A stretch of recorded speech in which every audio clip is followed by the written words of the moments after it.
Assalamualaikum warahmatullahi wabarakatuh. Waalaikumsalam warahmatullahi warahmatullahi wabarakatuh. Alhamdulillah wassalatu wassalamu ala Rasulillah Muhammad ibn Abdullah wa ala alihi wa sahbihi wa man tabi'ahu wa walah amma ba'du. Teman takwa sekalian yang berbahagia, pertama-tama marilah kita panjatkan puji serta syukur kita kehadirat Allah Subhanahu wa taala atas segala karunia nikmatnya yang luar biasa banyaknya yang Allah limpahkan kepada diri-diri kita sekalian. Dengan pemberian yang begitu luar biasa banyaknya, yang apabila kita mencoba menghitung-hitung, mengkalkulasi seluruh nikmat-nikmat yang Allah limpahkan kepada diri-diri kita sekalian, maka sudah barang tentu tak ada satupun di antara kita yang sanggup menghitungnya karena saking banyaknya itu nikmat. Wabil khusus nikmat iman, nikmat Islam, nikmat panjang umur dalam sehat walafiat, nikmat diberi taufik dan hidayah serta inayah, serta nikmat bernabi kepada Nabi besar Muhammad sallallahu alaihi wasallam. Karena dengan nikmat-nikmat itulah kita pada saat ini masih dapat beraktivitas dalam kehidupan kita sehari-hari dalam nilai-nilai ibadah. Amin ya rabbal alamin. Salawat teriring salam, salam sayang, salam penuh kerinduan kita tujukan teruntuk manusia budiman, insan pilihan, seorang nabi dan rasul yang akhlaknya, yang budi pekertinya, yang perangainya patut bahkan wajib untuk kita jadikan suri tauladan bagi kita semua insan yang beriman, yaitu baginda Nabi kita Muhammad sallallahu alaihi wasallam beserta seluruh keluarganya, para sahabatnya serta para umatnya. Mudah-mudahan kita semuanya tergolong menjadi umatnya Nabi kita Muhammad sallallahu alaihi wasallam yang akan mendapatkan syafaatnya nanti di yaumil qiyamah. Amin ya rabbal alamin. Teman takwa sekalian yang berbahagia, alhamdulillah kita pada saat ini akan mengikuti kajian secara online yang diselenggarakan oleh Ruang Takwa, yang pada saat ini merupakan episode yang kedua, yang mana episode pertama telah kita lakukan atau kita laksanakan pada bulan yang lalu. Adapun kajian kita pada episode yang kedua ini bertemakan cerita cinta pilihan terbaik dari Allah Subhanahu wa taala, yang insya Allah akan disampaikan oleh narasumber kita, yaitu Al-Mukarram yang terhormat Al-Ustadz Bandi Jaisu Rahman. Namun sebelumnya marilah kita ikuti terlebih dahulu kata sambutan dari host kita dari Ruang Takwa, yang dalam hal ini akan disampaikan oleh teman-teman kita dari Ruang Takwa. Kepada teman-teman dari Ruang Takwa, waktu dan tempat kami persilahkan. Terima kasih Pak Lukman. Bismillahirrahmanirrahim. Assalamualaikum warahmatullahi wabarakatuh. Selamat sore teman takwa semua. Saya Adam bersama-sama saudara saya ada Alicia dan Kesia. Kami sebagai perwakilan dari pengurus Ruang Takwa. Pertama-tama kami ingin mengucapkan rasa terima kasih yang sebesar-besarnya kepada Ustadz Bendri karena telah meluangkan waktunya untuk mengisi kajian Ruang Takwa pada hari ini. Assalamualaikum Ustadz Bendri, teman-teman semua. Apa kabar teman takwa? Insya Allah semua dalam keadaan sehat walafiat ya. Amin. Alhamdulillah. Terima kasih teman takwa atas partisipasinya yang sudah menghadiri pengajian yang diselenggarakan pada hari ini. Walaupun masih dalam keadaan online ya karena COVID, sedih banget. Tapi alhamdulillah kita semua masih bisa berkumpul bersama-sama untuk mengikuti kajian hari ini. Tekan mood nih. Mungkin ada teman-teman takwa yang baru mendengar Ruang Takwa ya. Kami adalah suatu ruang yang bercita-cita mewujudkan generasi muda Indonesia yang bertakwa, sehingga bisa menjadi generasi yang tangguh, yang mencintai agama dan negaranya. Nah, dan salah satu cara Ruang Takwa untuk mewujudkan cita-cita tersebut dengan mengadakannya kajian hari ini. Jadi kajian Ruang Takwa episode kali ini tuh cukup spesial ya, Alicia. Iya. Karena setiap Ruang Takwa bikin konten mengenai jodoh, responnya tuh Masya Allah Ustadz, mengenai jodoh tuh karena masih anak muda kali ya. Jadi tema kita hari ini adalah cerita cinta terbaik pilihan Allah. Dan cerita cinta yang kita maksud di sini itu mengenai pasangan. Jadi insya Allah nanti Ustadz Bendri mungkin akan menjelaskan bagaimana sih ciri-ciri pasangan terbaik yang menurut Allah baik. Dan kenapa sih harus terbaik menurut Allah, kenapa nggak terbaik menurut kita? Karena yang di mata kita baik itu belum tentu baik buat kita. Namun pasti sebaliknya. Yang baik buat Allah, insya Allah udah pasti baik untuk kita ya. Nah, dan tema kita hari ini itu terinspirasi dari salah satu surat Al-Baqarah yang mungkin bisa dibacain dikit sama Adam artinya.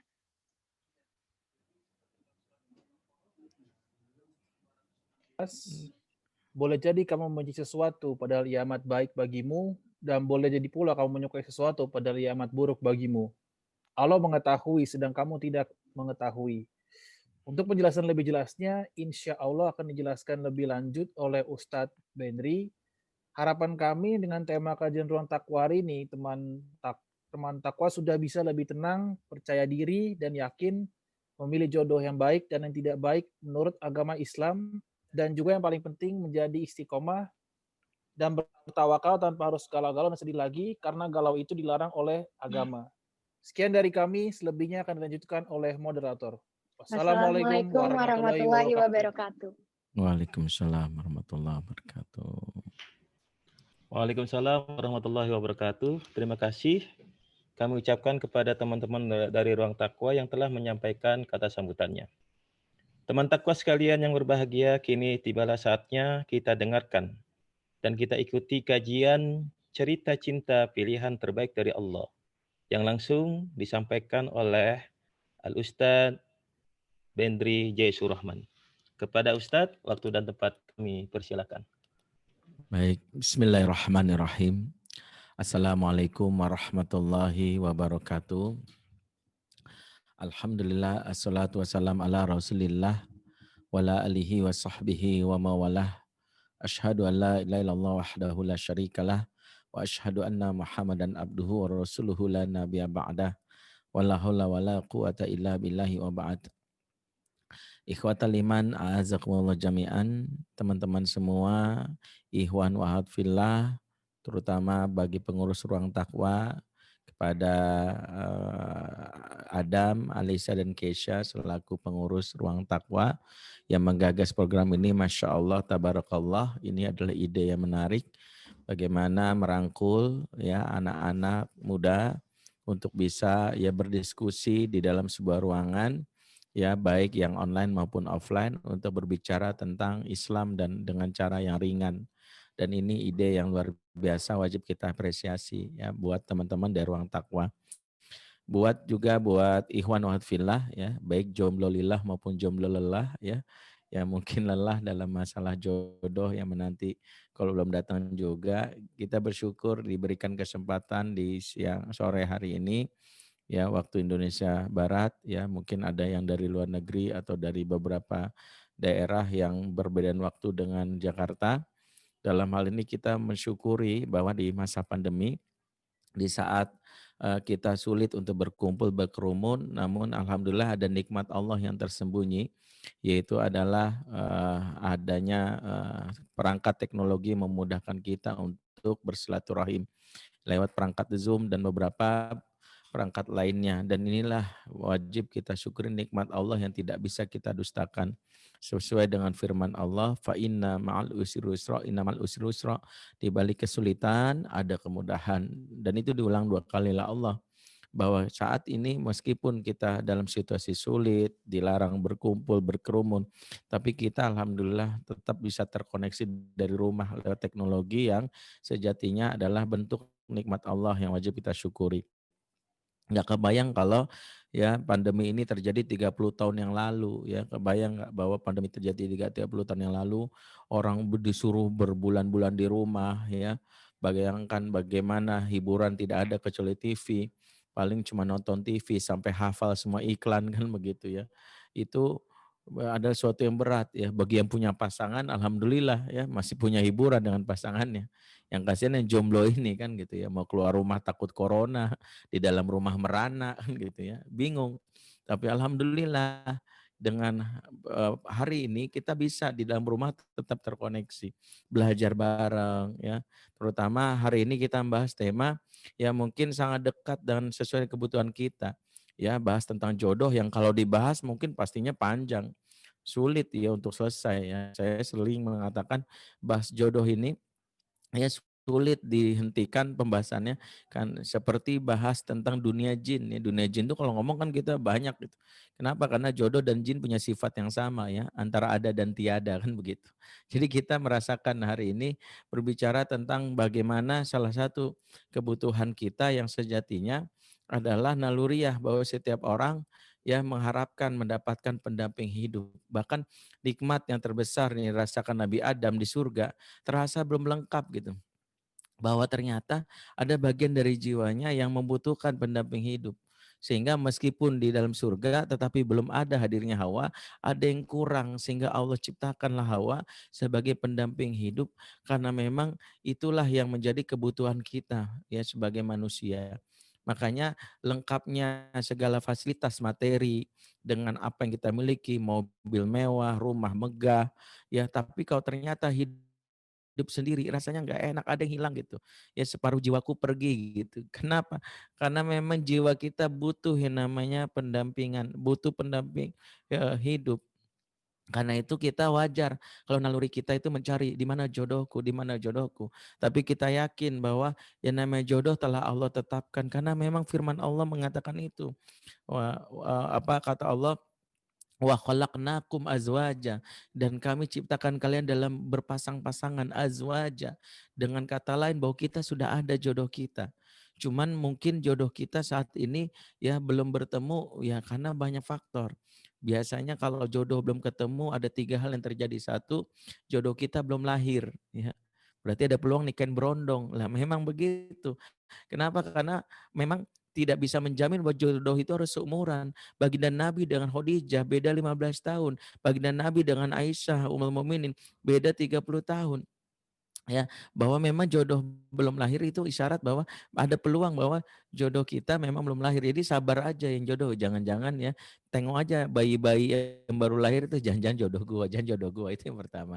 Yang kedua adalah bisa jadi jodoh kita udah meninggal ya, mau nyusul kan nggak mungkin.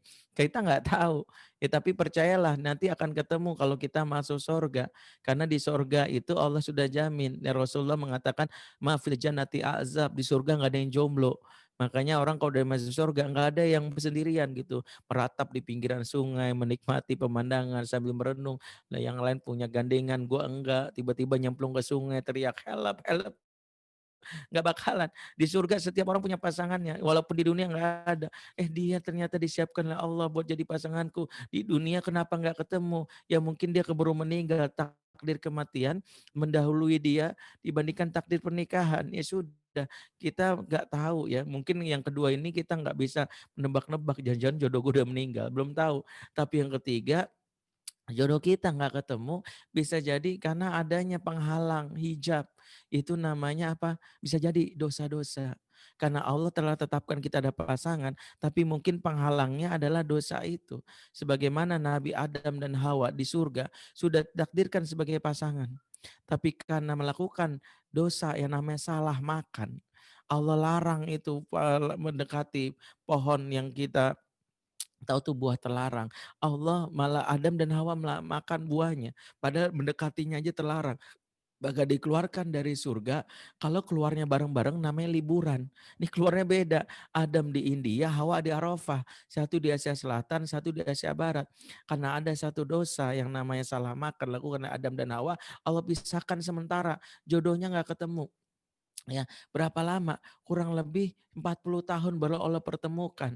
Dan ternyata Adam dan Hawa bertemu karena mereka melakukan satu wirid. Wirid ini wirid pemburu jodoh nih. Makanya kalau teman-teman belum ketemu jodohnya, baca wiridnya Nabi Adam. Ya apa wiridnya? Rabbana zolamna anfusana wa illam taghfir lana wa tarhamna lanakunanna minal khasirin. Ya Rob, kami telah menzolimi diri kami. Bisa jadi sebenarnya jodoh kita dekat, tapi karena kita melakukan satu dosa, dosa enggak kelihatan. Ya bisa jadi jodoh kita kan kita harap orang baik. Orang baik akan punya sinyal untuk enggak ketemu dengan orang yang ternyata punya dosa sehingga terhalang. Itulah mengapa ternyata Allah telah tetapkan gitu sehingga ketika Adam dan Hawa melakukan perbaikan ketemu juga, dan inilah bagian dari bahwa bukti bahwa Allah telah tetapkan jodohnya. Logikanya ya mereka nggak ketemu 40 tahun. Dan mereka terpisah di jarak dan terpisah. Coba bayangkan, satu di India, satu di Arab, satu di Asia Selatan, satu di Asia Barat. Kalau pakai logika manusia, mungkin nggak ketemu. Oh, dulu kan nggak ada GPS. Gimana coba cara nyari jodohnya? Dulu gimana carinya? Kan nggak mungkin ya, Hawa Sherlock gitu. Adam gimana cara nyarinya? Allah yang bimbing. Allah yang tentukan, beristighfar saja ntar juga ketemu. Logikanya dari Asia Selatan ke Asia Barat gimana ketemunya? Mereka pun nggak mungkin ya tahu cara jalannya. Tapi Allah memastikan bahwa nanti bakal ketemu. Karena inilah takdir yang pasti Allah tetapkan. Bahwa nggak mungkin Adam tiba-tiba meninggal atau Hawa meninggal. Kalau Adam meninggal atau Hawa meninggal kan bisa saja kalau pakai logika kita. Adam lagi jalan tiba-tiba mungkin kepatok ular, ya mungkin kena virus corona kan nggak mungkin juga. Tapi Allah tetapkan Adam itu diberikan kesehatan. Hawa juga berada di padang pasir sendirian 40 tahun. Kalau pakai logika kita, Hawa bisa hidup dari mana? Emang dia bisnis woman, wanita karir? Emang dia sempat buka bisnis online, nih jualan Tupperware, Oriflame, hijab ahlila? Kan enggak. Ternyata tetap bisa hidup karena meskipun sendiri yang ngasih makan Allah. Ini memberi isyarat bahwa memang Allah telah tentukan bagaimana mereka wajib ketemu. Karena kalau nggak ketemu, nggak mungkin ada kita. Ya, ketika ketemu dalam keadaan umur udah sepuh, waktu ketemu ya mereka sudah sepuh 70 tahunan. Logikanya kepakai logika kita, Adam Hawa nggak mungkin punya anak, wong udah monopos kok. Tapi Allah tetapkan wajib hamil. Kalau nggak ada kita. Inilah rahasia takdir. Betapa kita diajarkan tentang akidah, tentang tauhid, bahkan bagaimana seorang ya Adam dan Hawa bisa ketemu bahkan beranak pinak sementara logika kita nggak nyambung. Maka memang ada orang-orang yang harus memasrahkan bahwa jodoh itu wilayah yang benar-benar pasrah karena Allah, iman karena Allah. Karena itu mintalah sama Allah. Mintalah sama Allah sungguh-sungguh permintaan yang paling pas kalau kita minta sama Allah mulai dengan membersihkan diri dari dosa, taubat. Karena kita nggak tahu penghalang kita. Tapi Ustadz ada kok teman saya ya dia melakukan dosa berjodoh juga. Ya jodohnya ya orang-orang yang tidak kita harapkan. Ya tidak diharapkanlah dia. Karena at-thayyibat lit-thayyibin, at-thayyibun lit-thayyibat. Jodohnya jodoh yang tidak sesuai dengan harapannya. Mungkin menikah. Tapi ternyata pernikahannya tidak membawa kepada kebahagiaan. Karena jodohnya ternyata orang-orang yang dalam hal ini buruk akhlaknya. Karena dia tidak memperbaiki diri, dia dapat yang tidak memperbaiki diri. Masa iya kita pengen dapat yang namanya anak orang soleh, yang biasa, tapi kita sendiri tidak memperbaiki diri. Orang soleh itu nongkrongnya tebak di mana? Pasti di masjid, pasti di musola. Tapi kita orang yang nggak memperbaiki diri, salah tongkrongan. Ya mau nggak mau kita dapat jodoh sesuai tongkrongan kita. Kalau kita jodohnya kita sering nongkrong di mall, kita sering nongkrong di kafe, sering nongkrong diskotik, jodoh kita ya tongkrongannya di situ. Sementara kita pengen dapat jodoh orang soleh, berarti salah tongkrongan juga mempengaruhi ketemunya jodoh kita. Jadi kalau pengen kita memperbaiki diri, dapat jodoh yang soleh, dan setiap kita pasti pengen jodoh yang soleh dan soleh, maka perbaiki diri, perbaiki tongkrongan kita. Nongkrongnya di mana di sini. Nah ini yang harus kita perbaiki.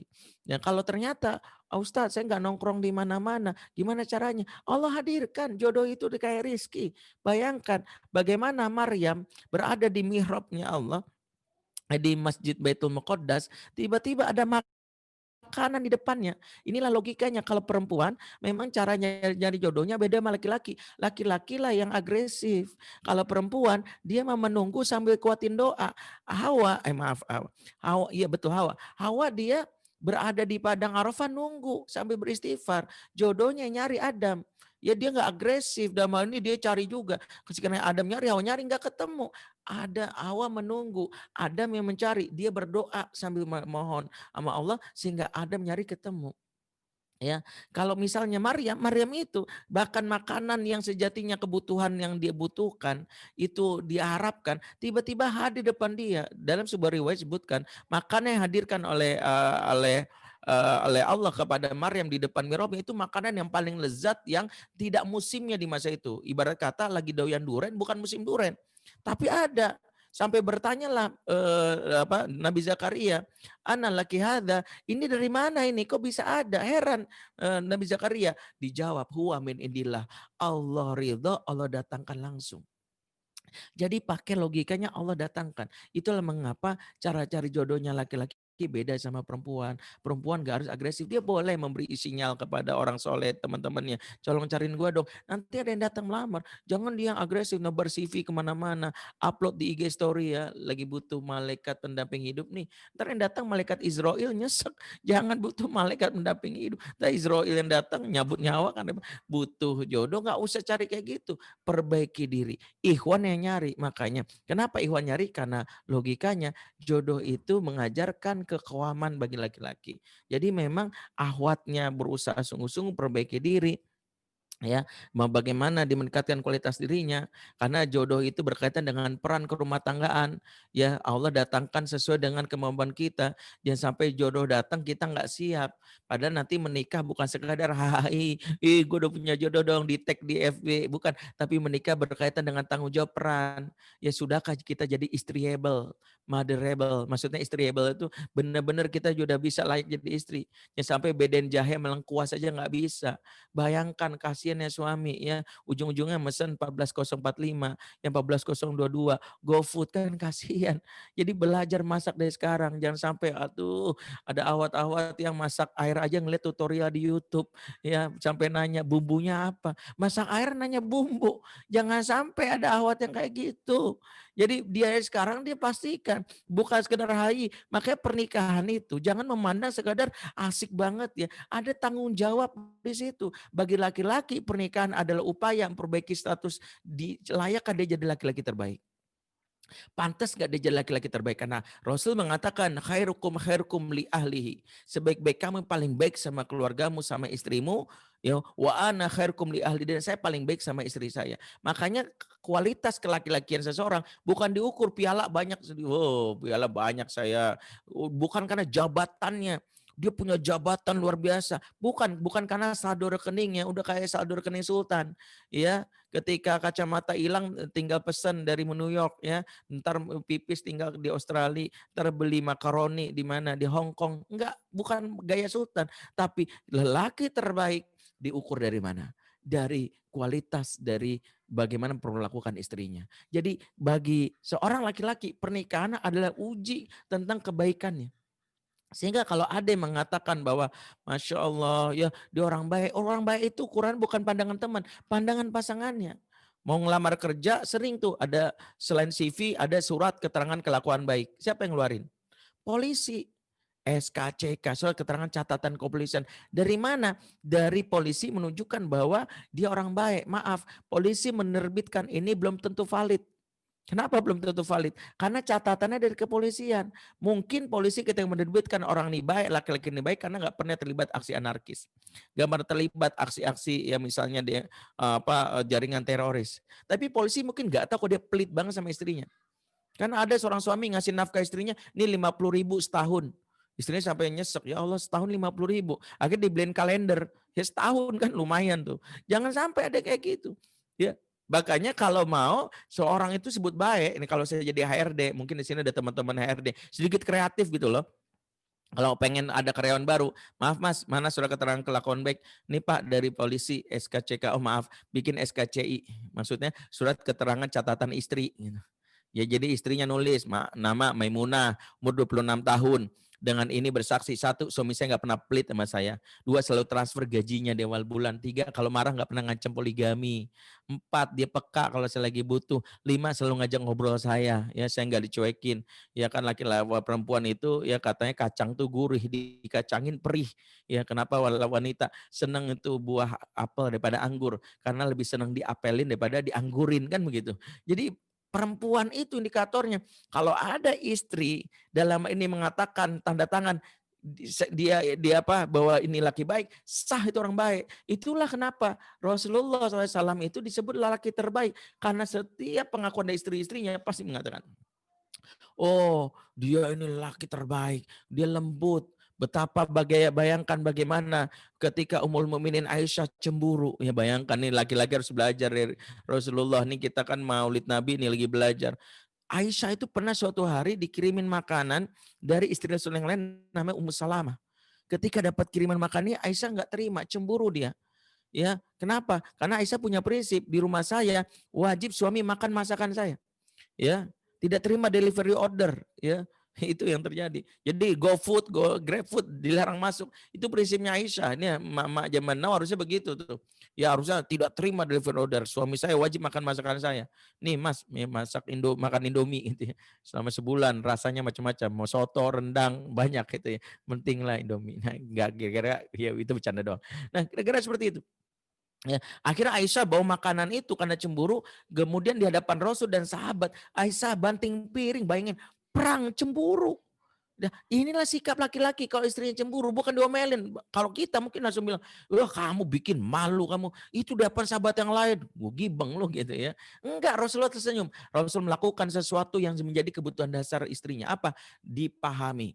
Apa kata Rasulullah? Gorot umukum, ibu kalian lagi cemburu. Disebut perasaannya. Ini yang membuktikan kebaikan seorang laki-laki. Jadi kalau kita pengen tahu kita laki-laki terbaik nanti ya udah nikah. Makanya ini saya belum percaya laki-laki yang belum nikah ini laki-laki baik. Nanti kebaikannya daripada istrinya. Bagi wanita ketika dia menikah justru inilah shortcut masuk surga. Cara mudah masuk surga. Cara mudah masuk surga itu kata Rasulullah ada 4. Idza sholatil mar'atu khamsaha wa samat syaraha wa fizat farjaha wa ta'at zaujaha kilalaha udkhulil jannata min ayyi abwabil jannata syi'ti. Jika seorang wanita sholat 5 waktu, puasa di bulan Ramadan, 3 menjaga kemaluannya, 4 taat sama suaminya, katakanlah kepada wanita ini, masuklah kamu ke dalam surga dari pintu manapun yang kamu suka. Bayangkan, ini garansi dari Allah nih, ikhwan wa fillah, digaransi masuk surga dari pintu manapun kamu suka. Maaf, kalau orang dikasih tahu pintu masuk sesuatu, dikasih tahu lewat pintu sesuatu, itu masih tamu. Saya masuk ke sebuah rumah, bilang, Ustadz maaf jalurnya sini Ustadz, itu ada itu dapur itu ada istri saya nggak pakai hijab, itu karena saya tamu. Ya, kalau tamu ada pintu khususnya. Tapi kalau tuan rumah masuk dari pintu manapun suka-suka dia. Ya ketika kok masuk dari kamar mandi? Sorry, ini rumah gua. Suka-suka gua. Gua masuk dari cerobong, kenapa lu rese? Rumah gua masuk dari lorong bawah tanah, kenapa? Kira-kira begitulah gambaran Allah memberitahu kepada wanita betapa pentingnya wanita itu dalam hal ini dengan cara apa? Yaitu dia masuk surga dengan cara amalan tadi. Allah yang mengatakan surga ini sudah kuberikan kepada engkau. Kafling nih. Engkau masuk dari pintu manapun. Syaratnya 4 tadi. Makanya wanita itu amalannya prioritas 4 dulu. Jangan yang lain dulu. Bukan berarti yang nggak boleh. Tapi jangan salah prioritas. Rajin hafal Quran tapi sholat berantakan. Rajin sedekah tapi puasanya males. Ya, sholat tahajud rajin, tapi sama suami membangkang. No, 4. 1, sholatnya perbaikin. Ya, perbaikan sholat ini karena nanti dia harus jadi ibu, harus jadi seorang istri yang sabar. Kenapa ibu-ibu suka ngegas zaman now? Kamu tuh sabar gak sih? Mama bilang salah satunya karena ibu-ibu ini ngegas, ngomel karena perisai kesabarannya tipis. Karena itulah perisai kesabaran ini jebol akhirnya ngegas ke anak. Padahal emosi ini punya batas perisai yang membuat bisa ditahan namanya kesabaran. Nah, apa hubungan dengan sholat? Allah ceritakan dalam surat Al-Baqarah 45, wasta'inu bisobri wassalah, minta tolonglah kepada Allah dengan sabar dan sholat. Sabar dan sholat dalam ayat ini digandeng. Kenapa? Karena kualitas kesabaran kita tergantung kualitas sholat kita. Makanya mohon maaf siapa yang sholatnya masih buru-buru gini. Allah pasti nggak sabaran. Nggak sabaran. Makanya kalau mau lihat orang sabar tuh lihat pas lagi sholat. Tapi diam-diam. Kalau lagi pas ta'aruf dilihat, oh dia langsung sholatnya khusyuk banget. Udah kayak ujian praktek sholat waktu kelas 6 SD. Karena tahu tuh ada calonnya. Allahu Akbar. Bismillah, ya iyalah diawasin. Tapi kalau kita diam-diam, Masya Allah ngantuknya, waktu ngantuk aja. Sholatnya tetap khusyuk. Allahu Akbar. Bismillah, tahu-tahu saking ngantuknya. Tapi dia tertib, tumak nina. Orang kayak gini sabar sebab bersama Allah aja dia tenang. Apalagi dia bersama yang lain. Sabar. Nah, ibu-ibu, emak-emak, calon emak ini harus mulai dari kualitas sholat. Kedua, puasanya. Kenapa puasa? Puasa itu bagian menahan diri dari hasil keinginan. Banyak suami yang setelah nikah ini, ya Allah, jebol Ustadz, saya pendapatan 30 juta, jebol juga 50 juta. Karena bertambahnya harta tidak dibarengi dengan bertambah sedekah, tapi bertambah keinginan. Iya, kadang-kadang nih perempuan tidak bisa memanage ini karena sulit mengendalikan keinginan. Kan banyak tuh ibu-ibu, emak-emak nih, para ahwat nih, niat dari rumah beli rinso, pulang bawa TV LG, ya, iPhone Max Pro 11, ya, pakai sembako, ya, Tupperware warna ungu yang katanya favorit mama zaman now. Pulang, padahal niat di rumah beli rinso. Nah, ini yang kadang-kadang kita harus pahami kenapa ada kejadian seperti itu. Jadi kalau kita lihat kenapa latihan puasa agar bisa menyapih keinginan. Uang banyak tapi bukan untuk foya-foya tapi mikir sodakonya banyakin. Yang ketiga wanita diminta untuk rajin apa? Yaitu namanya menjaga kemaluan. Yaitu menjaga kemaluannya ya. Dia menjaga supaya nggak agresif pada barang laki-laki. Karena salah satu tabiat kemuliaan wanita adalah menjaga kesuciannya. Maaf, seorang Khadijah janda, tapi gelarnya At-Thahirah, wanita suci. Walaupun janda nggak gatel. Ya, kalau sekarang mohon maaf ada janda kadang-kadang gitu agresif. Ya, Khadijah nggak gitu, baginda Nabi itu jadi pegawainya. Dia nggak bikin kasak-kusuk, sebuah rekayasa. Ya, pura-pura jatuhin pulpen, yang nggak sengaja ketabrak, buku-buku berserakan. Ini kayak FTV banget lah pokoknya. Nggak begitu. Dia nggak pula salah-salah miss call. Kalau kita kan ahwat kadang-kadang pura salah miss call. Ini Tony ya? Bukan, ini Adam. Oh Adam, Adam gimana kabarnya misalnya gitu. Ternyata ada yang salah-salah miss call. Ahwat nggak boleh gitu. Kalaupun jatuh cinta, jangan nembak langsung. Walaupun dibolehkan kalau ingin menjadi suami, tapi kata para ulama menyatakan cinta langsung kepada seorang laki-laki, kalau diterima disepelekan, kalau ditolak dihinakan. Lihat bagaimana Khadijah jatuh cinta lewat mak comblang namanya Nufaisah supaya jaga muruahnya karena ada rasa malu. Ya, jadi kemaluan itu dijaga itu dengan prinsip itu. Jangan sok gaul ya. Ya, perempuan tuh punya harta yang terhormat itu. Apa? Muruah kehormatan. Bayangkan kisahnya Syekh Madian dan putrinya. Putrinya Syekh Madian ini ketika tahu bapaknya udah sepuh, dia nggak punya saudara laki-laki, dia bawa sama adiknya tuh kambing milik bapaknya diternakin. Biasanya kerjaan laki-laki. Begitu udah selesai siang hari, kambingnya ini kehausan. Makanya dia bawa cari sumur. Nyata sumur-sumur banyak cowok lagi numpul. Dia tunggu aja di pojokan dari sudut dari sumur tadi. Tak lama makin ramai tuh sumur. Datanglah Nabi Musa. Nabi Musa minum di sana, kemudian mandi di sana. Nabi Musa baru sadar, ini ada cewek dari pojok sana, ngapain dia di sana ya? Akhirnya Nabi Musa negor, ya, kamu ngapain? Kalian ngapain di sini? Kami punya kambing ternak yang harus kami berikan minum, sementara bapak kami sudah sepuh, kami nggak punya saudara laki-laki. Kata Nabi Musa, lantas kenapa kalian gak gabung dari tadi nyari minuman? Di sana banyak laki-laki dan kami malu. Nah ini salah satu kemuliaan perempuan. Ya banyak laki-laki kami malu. Jadi jangan sok gaul gitu. Cowok lagi ngumpul, hey guys. Gila lo, gaul ikut dong. Jangan begitu. Jadi kita harus berupaya supaya salah satunya jangan sampai misalnya sok gaul tapi menghilangkan kehormatan. Tetap kalau ada laki-laki, jangan malu gua. Ya makanya luar biasa kalau ada ahwat-ahwat yang masih menjaga dirinya untuk tidak membuat laki-laki di sosial media imajinasi buruk terhadap diri dia. Patut apresiasi. Nah, menjaga kemaluan itu menjaga kehormatan diri seorang perempuan. Dan 3 hal ini saya percaya teman-teman orang takwa sudah praktekkan. Nah, yang keempat yang belum bisa dibuktikan kepada wanita itu adalah yaitu taat sama suaminya. Nah, ujiannya pas nikah.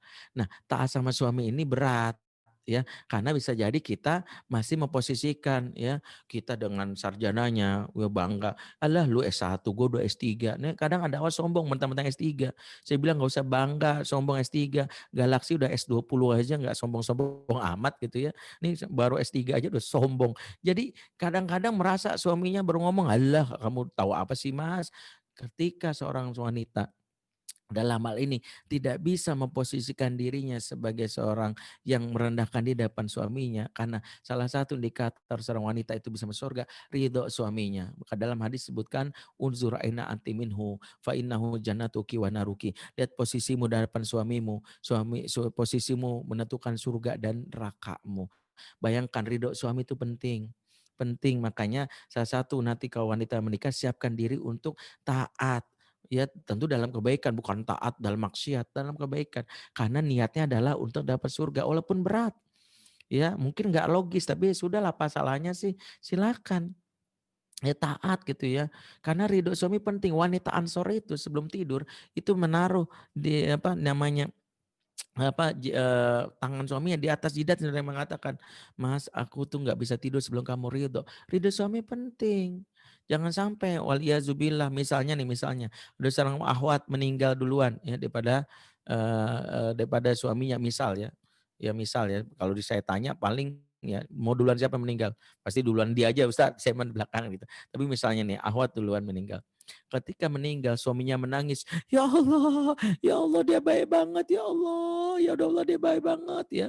Ya, ya kenapa dia harus meninggal ya Allah? Walaupun besoknya suaminya nikah lagi, itu perkara lain. Maka ketika ada wanita meninggal dengan iringan tangis serta pujian dari suaminya, tidak ada tempat bagi wanita ini kecuali surga nanti. Tapi mohon maaf banget, ketika wanita meninggal suaminya di belakang layar malah yes.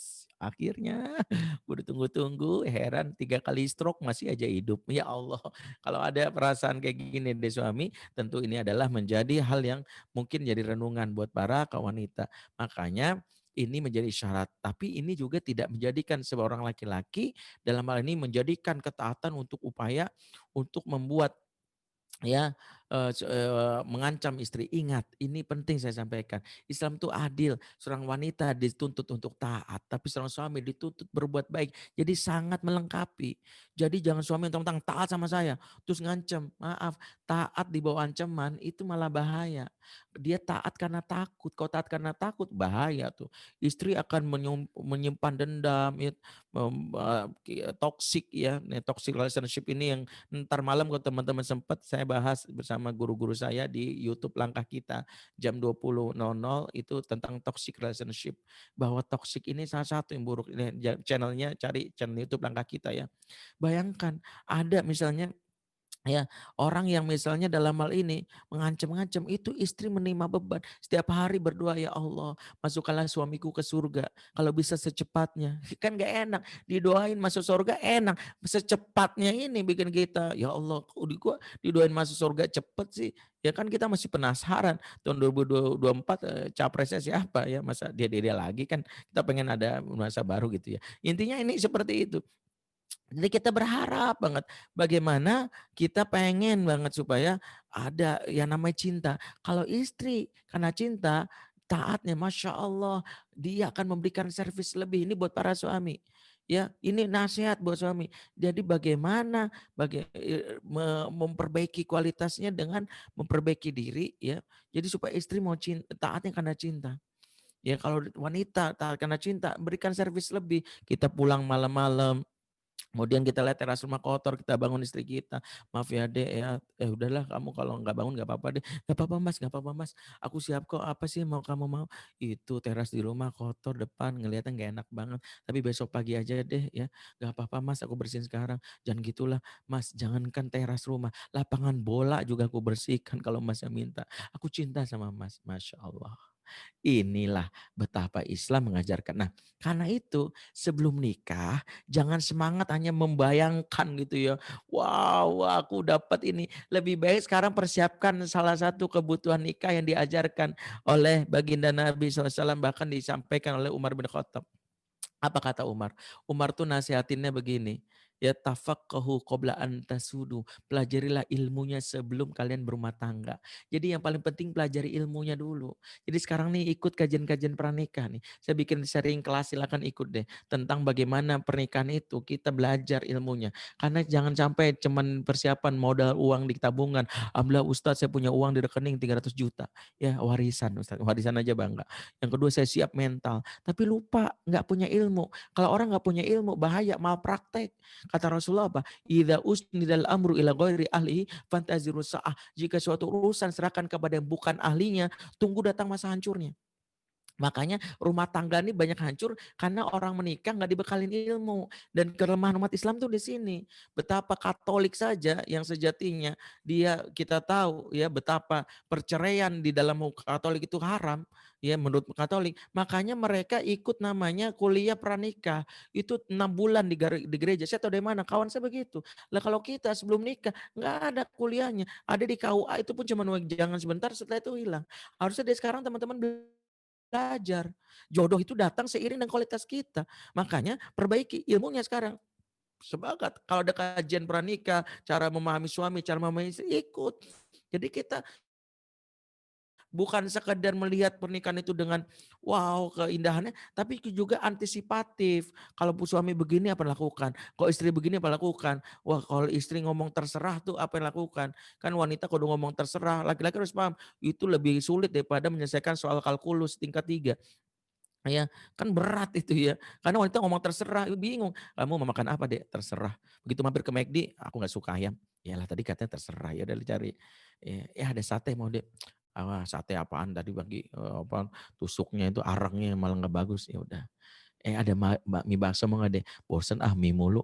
Lah tadi kata terserah. Memang menerjemahkan kata terserah itu butuh ilmu khusus. Karena itulah kita harus belajar ilmunya. Salah satunya kalau wanita mau ditawarin makan, ya misalnya adalah dengan pertanyaan, Dek kira-kira kalau aku kasih hadiah kejutan makanan buat kamu, yang kebayang kamu pengen apa? Ya, aku mau ngasih hadiah apa? Kayaknya kamu mau ngasih capcay deh. Nah, pas. Aku mau beliin capcay buat kamu. Itu salah satu cara buat wanita nggak usah ngomong terserah.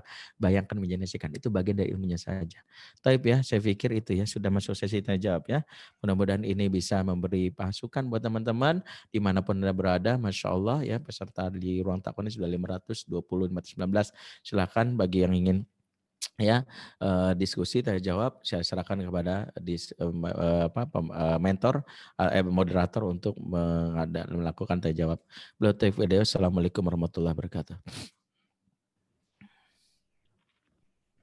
Baik, terima kasih kepada Ustadz Benri Jaisur Rahman yang telah menyampaikan kajian kita pada sore hari ini dengan begitu menarik. Yang mudah-mudahan dengan kajian ini para akhwat khususnya bisa menjadi wanita yang bisa masuk surga dari pintu mana yang dia kendaki, dan para suami atau calon ayah menjadi laki-laki yang bisa memperbaiki jati dirinya untuk yang lebih baik dan bertanggung jawab. Selanjutnya marilah kita masuk ke sesi tanya jawab, dan untuk sesi tanya jawab ini kami serahkan kembali kepada host Ruang Takwa. Kepada teman-teman Ruang Takwa, kami silakan.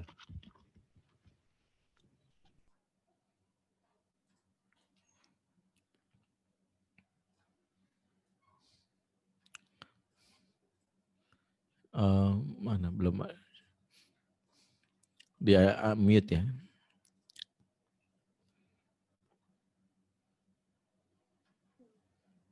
Terima kasih Pak Ustadz, dan jadi langsung aja nih pertanyaannya. Ada pertanyaan dari Stefani Cynthia.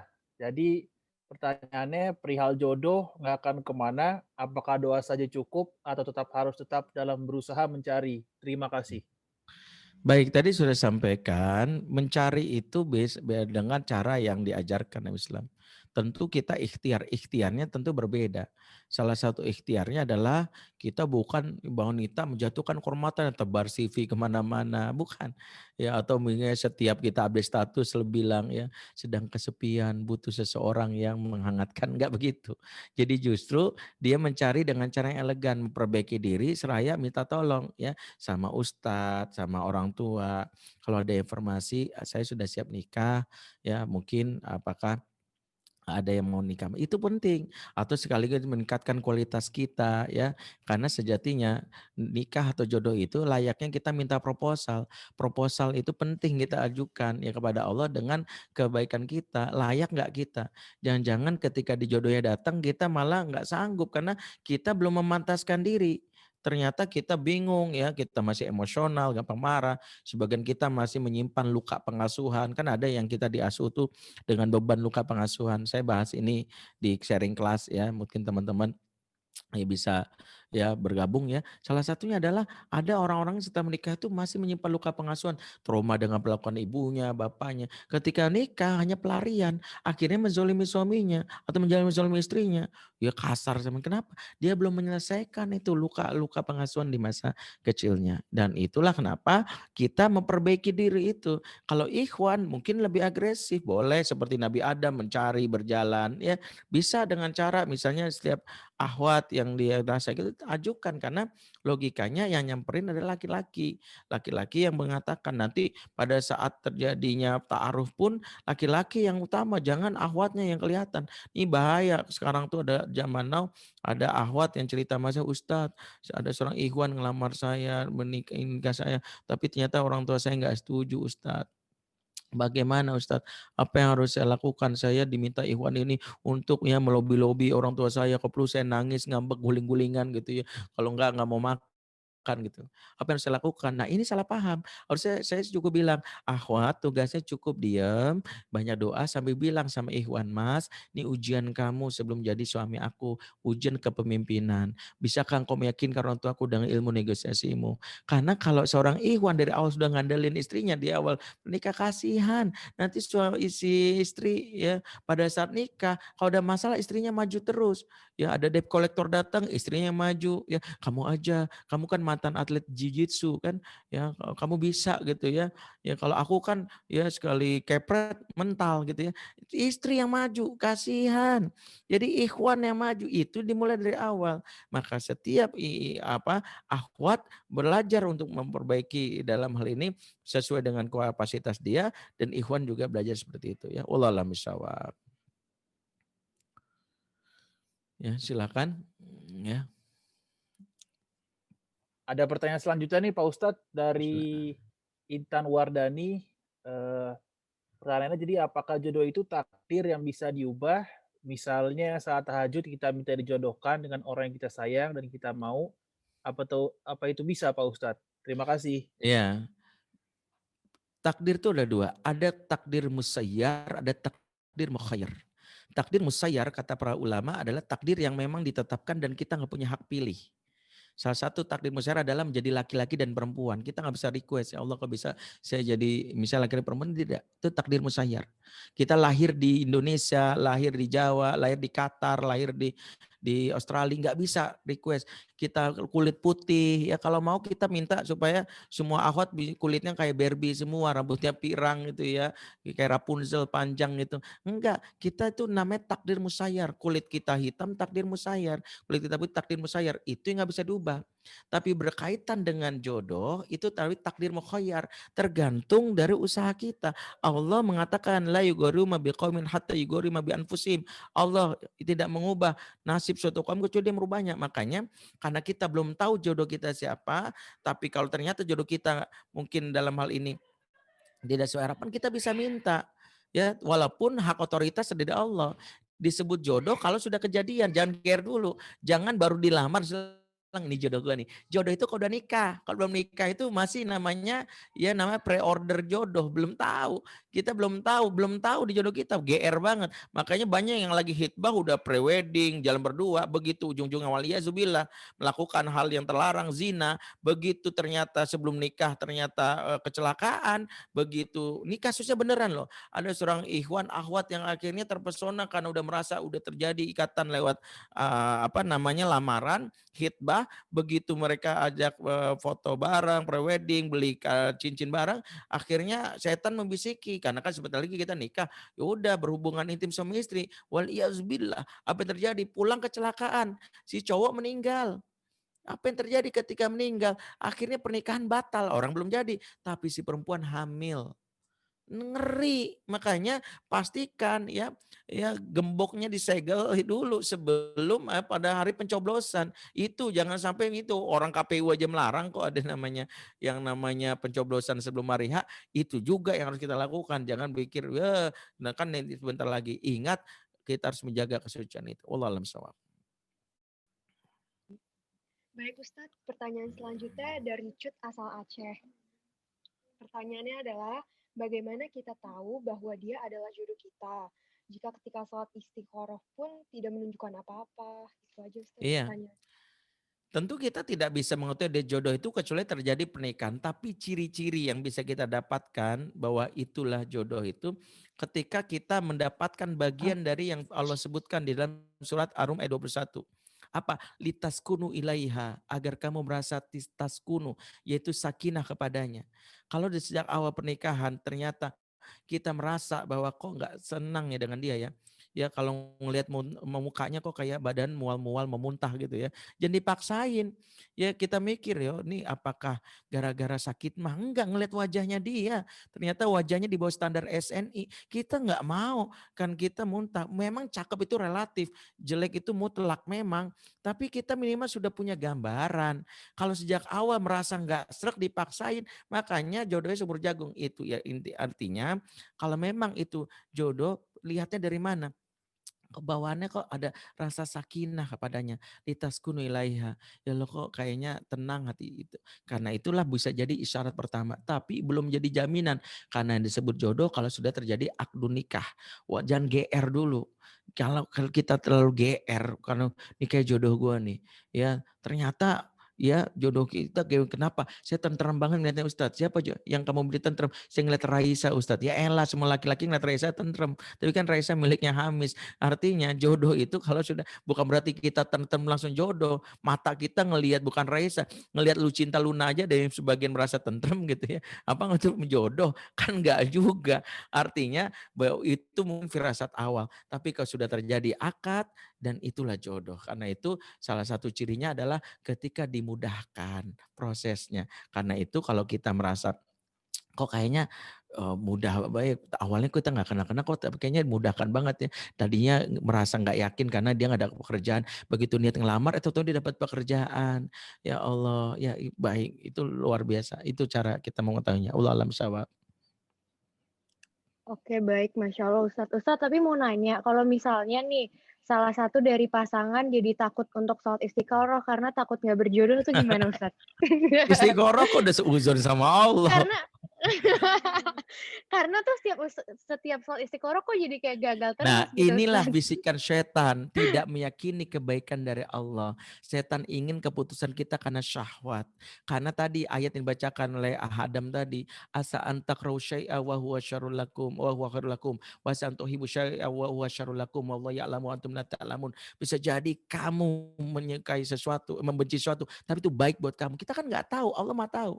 Makanya jangan doa maksa jodoh. Sekarang ada doanya tuh maksa jodoh, ya Allah, jodohkanlah aku dengan dia. Jika dia bukan jodohku, jodohin aja ya Allah, kan kok bisa. Iya, Ya benar. Allah, jika dia bukan jodohku, jodoh yang lain, maka orang lain tuh matikan saja ya Allah. Agar dia berjodoh dengan aku ya Allah.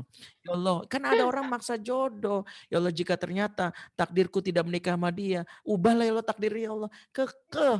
Akhirnya begitu nikah, karena dia maksa, ya sudah diberikan Allah. Ingat, jodoh diberikan itu seperti cara orang memberikan sesuatu. Contoh ya, diberi belum tentu namanya cinta. Bisa jadi karena maksa berikan. Contoh, pengemis yang maksa-maksa, "Pak, berikan." Akhirnya kita, nih. Atau ada orang yang mengamen tapi suara merdu. Wah, gitu. Saya belajar ya, kalau diberi belum tentu cinta. Saya pernah lagi nyetir tiba-tiba malam-malam ada bencong sebelah saya. Oh, astagfirullahaladzim. Saya buru-buru ngasih. Emang saya cinta sama dia. Bahasa sederhananya, pergi lo, pergi. Nenek, kasih. Kalau dia GR, ih gue cinta banget nih Ustadz ini sama gue. Gue dikasih uang 100.000. Enggak, bahasa sederhana, nyah kau dari aku. Pergi.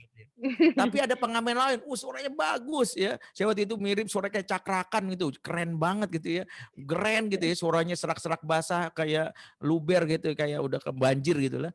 Nah ketika dia suara bagus itu saya nunda gitu. Saya lupa ngasih uang sama dia, cuman saya ketinggalin kartu nama. Nih nanti hubungi saya.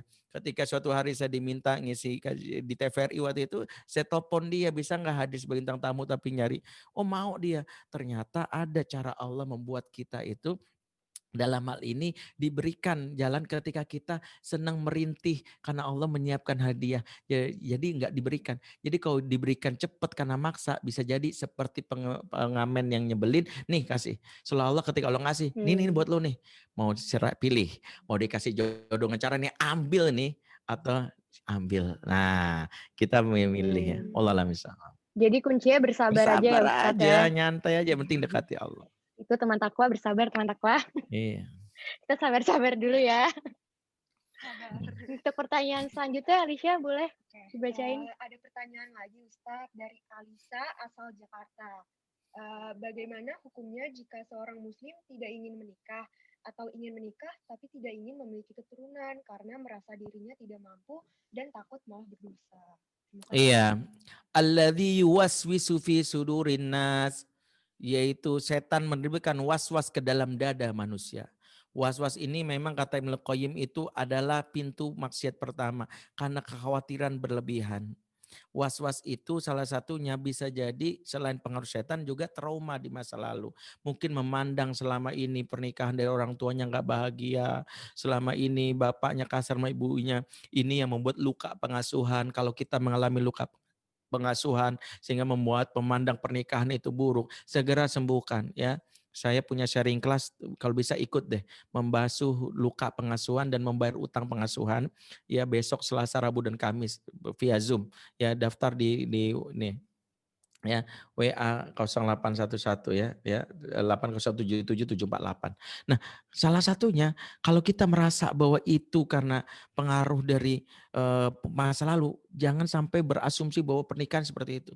Kita karena mendapatkan satu informasi saja. Banyak pernikahan-pernikahan yang luar biasa romantis, bahagia, ABJ, Habibie dan Ainun Habibie. Itu contoh yang terdekat, rumah tangganya misalnya Nabi dengan Khadijah, bagaimana bagaimana rumah tangga para salafus soleh. Ada, cuman kita selama ini mungkin terpacu kepada satu contoh. Jadi perbaiki karena sumber kekhawatiran itu dari trauma itu dari kita. Jadi kita perbaiki luka pengasuhan itu sembuhkan. Yang kedua adalah bisa jadi sebagian kita yang nggak pengen punya anak, kita nggak tahu kalau amanah kehamilan itu memang dalam hal ini adalah kehamilan itu adalah anugerah Allah, harusnya kabar gembira. Dalam Quran itu kehamilan disebut al-busyra, orang pengen punya anak, tapi kita malah nggak punya anak. Justru kita khawatirnya, justru termasuk orang yang tidak bersyukur. Kalaulah kita menunda kehamilan silakan. Karena menunda karena kita mungkin memiliki yang namanya perencanaan. Tapi jangan menolak. Kalau memang Allah takdirkan hamil kemudian ada niat untuk aborsi, itu yang haram. Ya, tapi kalau sudah hamil ya terima. Ya kalau ternyata dalam hal ini menunda karena tunggu siap, dari sekarang belajar. Misalnya pakai alat KB dulu Ustadz karena nggak siap. Tapi khawatirnya belum tentu sepakat. Si istri nggak siap tapi si suami pengen punya anak. Karena itu beratnya. Karena itu kalau menurut saya hal-hal menghalangi berkaitan dengan traumatis kita tentang pernikahan. Khawatir nggak siap. Maka selesaikanlah secara internal psikologi kita. Menikahlah. Dengan itu kita akan mendapatkan kebahagiaan insya Allah. Ya, Masya Allah. Boleh pertanyaannya selanjutnya ya Ustadz? Ya. Ada dari Bakti, dari Madiun. Pertanyaannya, Pak Ustadz, saya pernah dengar daripada pacaran lebih baik menikah. Tapi kenapa langsung menikah? Harusnya kan saling mengenal satu sama lain terlebih dahulu. Lalu bagaimana yang dimaksud ta'aruf itu sebelum menikah? Dan bagaimana jika betah jadi jomblo fisabilillah? Ada jomblo kok betah gitu ya. Iya jomblo kok betah gitu ya. Bakti di Madiun betah Ustadz. Baik begini teman-teman semua, teman takwa dimanapun antum semua berada. Pertama, kalau kita mencari jodoh yang kita niatnya mendapatkan kebaikan, mengapa gak pacaran kalau langsung kenal? Pacaran tidak menjamin kenapa? Satu, pacaran itu justru menampilkan prinsip dramaturgi. Artinya orang tuh tampil dalam keadaan yang tidak aslinya. Kalau dia mau tahu aslinya pasti melakukan zina. Zina itu dilakukan lewat kata Umar bin Khattab. Seseorang baru kenal seseorang kalau melakukan 3 hal. 1, mabit bersama, nginep bareng. 2, safar bersama, berjalan jauh bareng. 3, yang namanya melakukan yang namanya muamalah, ya urusan uang dan harta. Kalau kita pacaran melakukan ini pasti zina, berarti haram. ya kan? Tapi kalau kita nggak melakukan ini, kita nggak akan kenal. Kenapa? Karena jangan tertipu. Ada orang lagi pacaran kelihatan baik banget ya. Si perempuan digigit nyamuk, dikejar-kejar tuh nyamuk gitu ya. Kurang ajar lu, telah melakukan penistaan kepada si calon istri gua. Belum tentu begitu pas nikah kasar ya, istri, ada nyamuk nempel di dinding, kepala istrinya dipinjem, ya jebret gitu ya, buat mukul nyamuk. Ini kejadian. Kenapa? Karena kalau pacaran orang itu menampilkan yang namanya seolah-olah dia baik gitu. Ada preman lewat, jangan macam-macam loh. Cewek gue nih, apa lo gitu ya. Begitu ceweknya nggak ada, ampun bang, peace bang, peace. Bang. Tadi bercanda doang bang, gitu, kita damai, damai. Kenapa? Ada ceweknya. Dan ini kejadiannya banyak kok. Saya pernah dengar kasus nih tahun 2006 ya. Seorang laki-laki dimutilasi ya oleh istri keempatnya. Waliyazubillah. Itu jenazahnya ditaruh di koper bis, di kopernya ditaruh di bis jurusan Bekasi Pulau Gadung kalau nggak salah. Silakan tengok lagi googling tuh. Kasusnya itu tahun 2006 kalau nggak salah. Itu setelah diselidiki ternyata yang bunuh adalah istri keempatnya. Istri keempatnya wawancara waktu SCTV. Kenapa? Kamu sadis banget. Saya ketipu mas. Ya dulu waktu pacaran dia romantis banget, setelah nikah kasar gitu. Akhirnya saya nggak tahan ketika habis berhubungan, dia capek, saya kepruk kepalanya, saya potong-potong. Saya ketipu mas, sebenarnya bukan hanya si cewek ini ketipu, si cowok yang jadi korban pun ketipu. Ketipu di mana? Baru tahu kalau ceweknya ini sadis. Kan sama-sama ketipu. Makanya kalau pacaran penipuan. Kita pertama, kenapa penipuan? Karena berangkat dari ketidaksolehan. Kalau berangkat dari nggak ada pacaran tuh istiqoroh dulu. Nggak ada. Orang mau pacaran istiqoroh, ya Allah, aku hendak pacaran, bolehkah aku mendapatkan istiqoroh? Nggak ada. Kalau pacaran istiqoroh nih kayak orang milih babi yang paling enak istiqoroh dulu. Kan kagak mungkin ya. Kira-kira babi yang paling enak, yang lezat itu, yang rica-rica yang ini atau yang babi panggang. Ya Allah, berikan petunjuk padaku, babi mana yang kira-kira lezat di perut. Kagak bakalan sama. Nggak ada orang mau pacaran istiqoroh dulu. Yang benar ta'aruf. Nah pertanyaannya, ta'aruf tuh gimana Ustadz? Kita kan nggak tahu cara dia. Ada petunjuknya. Kalau perlu baca, tonton video YouTube ceramah saya, judulnya Izinkan Aku Mengenalmu. Banyak satu.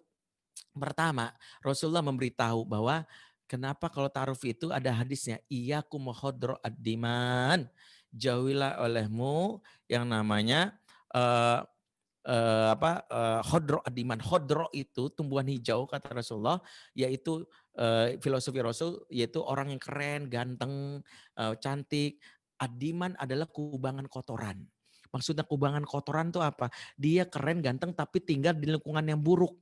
Makanya kata Rasulullah, jauhilah olehmu orang yang keren, ganteng, cakep, cantik tapi dibesarkan lingkungan buruk. Dengan kata lain, kalau pengen tahu salah satunya orang ini baik atau enggak, lihat besar di lingkungan mana, lihat pola asuhnya, cek dulu. Kalau dia seorang laki-laki, tanya hubungan sama bapaknya gimana. Karena laki-laki kalau hubungan bapaknya jelek, rentan dia menjadi orang yang sangat agresif dan sangat ini. Ya bisa jadi sakit hatinya. Sebagian besar, maaf saya konselor remaja. Saya tahu seseorang itu bahkan sebagian besar mengalami jadi gay, bisa menjadi bisexual bahkan. Salah satunya adalah karena punya hubungan jelek sama bapaknya. Ya bapakku jahat, aku gak mau bapak. Makanya ada pernikahan yang awalnya dia bangga banget suaminya, laki-laki menikah dia. Begitu nikah baru tahu kalau suaminya suka sesama jenis. Dan karena gak dicek, selanjutnya lihat hubungan sama bapaknya gimana. Cek hubungan sama ibunya. Kalau seorang laki-laki gak dekat sama ibunya, bahaya, dia jadi gak empati sama istrinya. Ya istrinya udah nangis sampai seember diperes keluar air mata. Ya sampai berapa galon. Dia cuek aja. Lu kenapa? Cengeng banget sih lu. Sambil nonton nih final MU sama Manchester City. Gak peduli dia. Bodoh amat.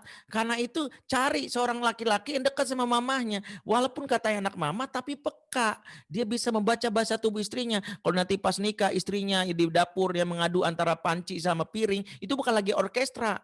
Tiba-tiba bunyi antara sendok sama wajan beradu tangtung-tangtung. Itu bukan subhanallah. Istriku melakukan orkestrasi musik lewat dapur. Kagak. Itu dia lagi pengen bilang aku kesel mas kesel. Buru-buru kita langsung peluk. Usap punggungnya. Kalau peluk usapnya pakai 100 ribuan segepok, ya, insya Allah dia langsung merasa bahagia.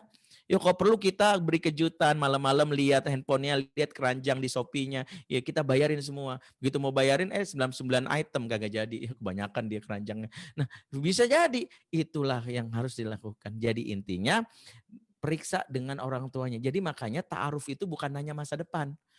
Boleh nanya masa depan, tapi jangan terkesima. Jangan gini, apa visi misi pernikahan kamu Adinda? Aku akan mewujudkan keluarga sakinah, mawaddah dan rahmah. Iya, semuanya juga begitu. Pertanyaannya, dia punya track record gimana? Makanya kalau nanya ta'aruf gini, tanya sama teman-temannya. Teman terbaik itu yang pernah mengalami satu mabit bareng. Dia punya cowok, punya gengnya siapa? Tanya siapa yang pernah mabit bareng sama dia, siapa yang pernah safar bareng, siapa pernah muamalah, tanya sama dia. Dia orang gimana sih? Nah itu boleh kita tanya tuh. Nah kita jadi kerujukan, teman itu mempengaruhi. Kalau dia teman sama orang yang kasar, ini saya kasar. Kalau temannya baik. Makanya ar-rajulu ala dini kholidihi. Agama seorang tergantung siapa temannya. Lihat temannya, teman nongkrongnya siapa. Ya, teman nongkrongnya kalau dia berteman sama orang soleh itu enggak kecipratan solehnya. Seekor anjing bernama Kitmir jadi masuk surga gara-gara berteman dengan 7 pemuda soleh. Lihat temannya. Yang kedua, bagaimana kita bisa menilai langsung nanya sama dia. Boleh kita nanya, Mas, pernah marah enggak? Boleh kok kita nanya. Kita mau tahu kan? Pernah. Oh, terakhir marah kapan? Tadi pagi. Oh. Marah kenapa Mas? Itu tadi ada orang di angkot nanya-nanya mulu, gue gaplok. Langsung diem kan, gak berani nanya. Karena barangnya nanya bakal digaplok. Jadi ini kita jadikan pelajaran. Berarti apa? Ta'aruf itu kita mendapatkan data, namanya fact finding. Makanya ta'aruf itu mengumpulkan data. Apa data ini dimaksud? Kita bawa pas istikharah. Maksudnya data ini maksud apa? Bukan mencari jodoh yang sempurna. Kalau kita ingin jodoh yang sempurna, siap jomblo selamanya.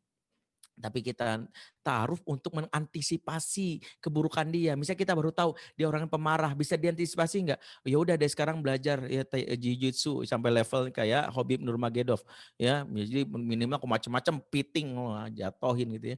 Kalau kita punya antisipasinya silakan. Kalau kita ya hatiku mudah banget hancur kalau dia lelaki yang toksik, yang suka ngomong kasar, ya udah enggak usah diterusin. Kurang lebih seperti itu. Wallahu a'lam bishawab. Masya Allah Ustadz. Masih bisa ya Ustadz pertanyaan lagi? Lanjut. Lanjut ya. Jodoh mah nggak selesai lah jadiin dah. Alhamdulillah. Oke, pertanyaan selanjutnya Ustadz dari Rishi Aprilia dari Depok. Ingin bertanya, ini pertanyaannya seputar TikTok nih Ustadz. Katanya sekarang kan lagi tren tuh di TikTok orang pacaran yang uwu-uwu Ustadz. Kadang saya lihat tuh suka iri, rasanya pengen banget kayak gitu. Tapi saya tahu itu dosa. Pertanyaan saya, bagaimana cara menghilangkan rasa iri itu, Ustadz? Berdoa dan meyakinkan justru kalau Allah bakal kasih jodoh buat kita, serta bagaimana tanda-tanda kalau jodoh itu buat kita, Ustadz. Gitu, ya pertama ada orang melakukan dosa, jangan iri, justru berdoa. Dalam surat Asy-Syura 169, doanya Nabi Lut ketika menghadapi kaumnya yang mempraktikkan LGBT, doanya gini, Robbi najjini wa ahli mimma ya'malun. Ya Rob, lindungilah aku dan keluargaku dari perbuatan mereka. Kita tahu itu dosa, malah jangan iri. Kita harus berlindung, jangan sampai kayak dia. Kalau mau mesra-mesraan itu nanti sama pasangan yang halal kita boleh ngapain juga setelah nikah kan, halal ngapain aja, enggak ngapain aja sih ya, tetap makan babi bareng haram. Tapi intinya yang maksudnya adalah kita bisa melakukan hal yang mungkin dia lakukan. Kalau dia mesra-mesraan kayak gitu, sementara belum halal buat dia menanggung dosanya. Kita mah nggak usah iri. Kita niatin aja, setiap melihat kemesraan jadikan momen, ya Allah, berikan aku kesempatan merasakan nikmatnya mesra sama pasangan yang halal ya Allah. Doa. Boleh kita melihat sesuatu doa. Jadi kalau kita merasa seperti itu nggak usah iri. Karena kita nggak tahu kalau sejak awal berumah tangga dimulai dengan ketidakberkahan, itu ibarat kita memasuki rumah dengan membawa PR piring kotor. Nanti pada saat awal nikah kita sibuk bersih piringnya. Lebih baik mulai dengan kebersihan hati. Ingat, menikah itu seperti orang yang berbuka puasa. Coba nikmatnya berbuka puasa apa? Karena menahan lapar dan haus dari godaan. Sehingga pada saat buka puasa nikmat banget. Ingat, puasa itu bukan tergantung menunya, tapi nikmatnya karena menahannya. Masya Allah. Orang kalau buka puasa ngelihat ya air kobokan aja ngiler. Ya air kobokan. Karena apa? Karena dia menahan hasrat. Tapi kalau ada orang yang buka puasa tapi mulai ngemil sebelum buka puasa, dia ngemil cilok dulu 2 mangkok, nasi goreng ya 2 piring, kemudian tambah seblak pedas ya 3 mangkok. Udah kenyang tuh, begitu buka puasa ditawarin ayam panggang, enggak mau. Maka ada orang yang udah mesra-mesraan sama pasangannya, tapi begitu nikah ya, dia merasa nggak ada nikmatnya. Salah satu nikmatnya nikah tanpa pacaran itu pegangan aja nyetrum. Bukan berarti dia anak PLN, bukan. Ya, enak seterumannya, nih rasain deh habis ini. Tahan diri. Begitu pada saat akan nikah, saya terima nikah. Begitu udah datang samping kita, udah itu saya ngerasain deg-degannya itu, deg-deg. Ya, apakah ini jatuh cinta? Ternyata lapar, ya itu beda lagi. Nah itu ternyata dialamin. Jadi kita ngerasain tuh. Jadi kita, senggolannya, baru nyenggol. Gimana kalau nggak senggol? Ya Allah, gitu ya. Itu kalau nikmat. Tapi pacaran, udah suap-suapan. Ingat, ntar suap-suapan ditangkap KPK, nyesek. KPK kan nangkap orang yang suap-suapan. Jadi jangan kayak gitu. Kita nggak usah GR gitu. Ya, makanya kita mah biasa aja gitu. Alah gitu. Belum tentu juga yang jodoh jadi pacaran itu jadi. Pacaran awal mesranya doang, ay beb. Ntar udah putus nyet manggilnya. Dia kan ayam bebek, udah putus manggilnya monyet. Nah ini banyak, jangan iri. Ya awalnya aja tuh bahagia, nggak ada kebahagiaan. Bayangkan jodoh itu, maka banyak orang yang pacaran mengumbar kemesraan, nanti nyeselnya. Iya begitu udah ini diputus semua memorinya. Lagunya Geisha langsung jadi andalan. Putus saja ingatanku kepadamu. Jadi itu lagu favorit 24 jam di setel. Ya kenapa? Orang udah bikin kemesraan dulu. Kita mah nyantai aja. Kemesraan yang kita bangun semua karena Allah. Ya nyantai aja ya. Oke. Masya Allah. Iya Pak Ustadz. Satu pertanyaan lagi Pak Ustadz Lanjut. Dari Azahra Lanjut, Dam. Rahmah asal Jakarta. Jadi pertanyaannya Pak Ustadz, katanya jodoh adalah cermin diri kita. Tapi ada yang bilang jodoh adalah pelengkap diri kita jadi. Sebetulnya bagaimana ya Pak Ustadz? Iya, jodoh bisa cermin, bisa pelengkap diri. Dua-duanya sama. Artinya niat jodoh itu satu. Jodoh itu niatkan semua karena ibadah. Kalau niat karena ibadah, setiap paket jodoh takdir kita terima. Karena kalau niatnya ibadah, ya kalau senang disyukurin, kalau susah disabarin. Karena niatnya ibadah. Makanya ada yang nikah itu malam pertama zikirnya Alhamdulillah. Malam kedua, Masya Allah. Malam ketiga, mulai Astagfirullah. Malam keempat, Innalillah. Malam kelima, La haula wala quwata illa billah. Malam keenam, Astagfirullah lagi. Hamdalahnya nggak pernah lagi tuh Ustadz. Kalau itu terjadi, niatkan. Namanya juga ibadah. Ibadah ada yang kayak gitu. Makanya Asia bersuamikan Fir'aun. Tapi Asia tidak pernah menggugat cara Fir'aun. Karena Asia berdoa. Robibnili indaka betan fil jannah. Ya Rob, bangunkanlah sisimu istana surga untukku. Makanya rumus jodoh ini dua. Satu, sebelum menikah, pilihlah dia karena. Tunkau nisauli arba'ah. Wanita dinikahi karena. Sebelum nikah. Tapi setelah menikah, cintai dia walaupun kamu bau, ya gimana kamu jodohku. Walaupun kamu bawel, ya kalau ngorok kayak stereo, ya denger ya jarak 20 meter aja kedengeran, walau kamu tetap jodohku. Itulah makna pernikahan. Intinya adalah sebelum nikahnya maka karenanya dicari. Benar-benar kita melakukan tim investigasi, bentuk tim panitia perumus jodoh. Ya kalau perlu ya bikin tim ad hocnya, pastikan investigasinya. Kalau dia laki-laki melamar seorang akhwat, minta abangnya, bang, abang kan mencari ipar yang baik, abang besok subuh cek rumahnya bang. Apakah di masjid ada dia bang? Kalau dia nggak pernah sholat di masjid rumahnya, apalagi subuh kesiangan, aku nggak mau terima bang. Bangun pagi aja susah, apalagi bangun rumah tangga susah bang. Jangan mau sama kayak gitu bang. Lelaki soleh sholatnya di masjid, lelaki soleha sholat di rumah. Aku butuh lelaki soleh, bukan lelaki soleha. Karena itu tim investigasi dari abangnya, gitu. Jadi kita bentuk namanya tim ngecek itu. Jadi ketika sudah ngecek, kita tahu itu bagaimana. Ketika udah dapat baru setelah nikah ternyata ada juga. Ternyata informasinya nggak valid. Ya sudah itulah ujian pernikahan. Wallahualam bishawab. Masya Allah. 2 pertanyaan lagi boleh ya Ustadz ya? Lanjut. Banyak banget nih Ustadz pertanyaannya soalnya kalau tentang jodoh. Oh, ada. Ya Pak Ustadz. Pertanyaannya ada dari penonton dari Makassar, Nuraini Nafisya. Pertanyaannya, bagaimana jika kita menyukai seseorang Pak Ustadz bertahun-tahun, apakah itu termasuk zina pikiran? Dan bagaimana kita tidak zina pikiran? Terima kasih sebelumnya Pak Ustadz. Iya, Suka itu nggak dihisap. Zuyina linnas hubus syahwati minan nisa. Dihiasi kepada manusia tertarikan kepada lawan jenis. Itu normal ya. Makanya kalau kita suka sama sesuatu buru-buru sujud syukur. Alhamdulillah ya Allah saya normal. Bukan kaum LGBT ya Allah berarti normal. Nggak normal itu kalau ngelihat ada kebo. Ih kebo cakep banget ya.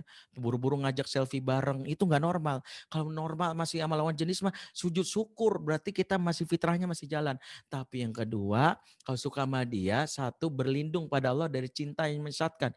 Ya Allah, aku berlindung kepadamu dari cinta menyesatkan. Aku khawatir gara-gara cinta ini aku digiring pada keburukan. Maka berlindung. Yang ketiga, jangan nyatakan sebelum halal. Karena kau nyatain nembak dulu, apalagi nembak dengan bahasa anak muda zaman now. Gue sih pengen lu tahu aja. Kalau gue tuh mimpiin lu terus. Mimpi buruk sih gitu. Tapi gue ngelihat lu terus dalam mimpi gue. Apakah lu jodohku, apa lu jodoh gue nggak tahu. Si ceweknya bilang, so do I, aku juga. Ya, ketika seseorang sama laki-laki saling menyatakan cinta tapi nggak bilangnya kita nggak usah pacaran ya, dan ini jebakan setan. Kita beradik kakak angkat aja ya, pret ini sering kali itu jebakan setan itu memasukkan kita nggak pacaran ya beradik kakak angkat. Apaan beradik kakak angkat ya? Mending bisa ngangkatnya, beratnya aja nggak bisa diangkat sama timbangan. Jadi kita nih akhirnya sering jebakan setan di situ. Jadi jangan memanipulasi istilah. Ya bilangnya ya beradik kakak angkat padahal sebenarnya bukan mahram. Makanya jangan saling nembak. Nggak usah nembak. Nembaknya nanti kok udah halal. Seperti Fatimah sama Ali itu. Udah nikah baru bilang, kata Fatimah, ketahuilah sebelum menikah ada laki-laki yang selama ini mengganggu pikiranku. Yang setiap saat aku doakan. Aku terpesona dengannya. Ali sempat cemburu. Siapa laki-laki itu? Laki-laki itu adalah kamu. Uwu banget tuh. Uwu banget, so sweet gitu ya. Tapi kok sejak awal udah menyatakan, ya Allah nyatain cinta pada sebelum nikah. Jadi jebakan setan. Awalnya kita beradik kakak aja ya. Pura-pura tuh WA menyatakan kepedulian ya. Kamu udah maem tiang belum? Lu pikir Ultraman ya. Maem tiang. Maksudnya makan siang ya udah. Akhirnya mulai peduli. Akhirnya ngajak ketemuan tadi ya nggak sengaja pas nyebrang jalan kan nggak tega ngelihat dia yang namanya jalan nggak digandeng. Akhirnya gandeng, pas gandeng tadi tuh nyetrum, ih anak PLN nih. Akhirnya setrumannya itu. Habis itu setan mengatakan ya akhirnya melakukan tadi diajak untuk sekedar cium pipi, cium bibir, ujung-ujungnya di smackdown. Nah, banyak perempuan tuh yang akhirnya jadi korbannya. Makanya kalau ada laki-laki mengatakan dengan kalimat puisinya, belahlah dada abang, jangan percaya, bilang apa yang mau dibelah, tulang doang. Ya nggak usah percaya, emang gue tukang sop iga gitu. Nggak usah bilang tenang deh, mendaki gunung, seberangi lembah, sungai yang mengalir indah ke samudra. Allah, lu kayak Ninja Hattori gitu ya. Nggak usah. Lelaki pemberani dalam Islam, catat nih para akhwat nih. Lelaki pemberani dalam Islam yang berani mengatakan saya terima nikahnya. Cuma 3 kata doang.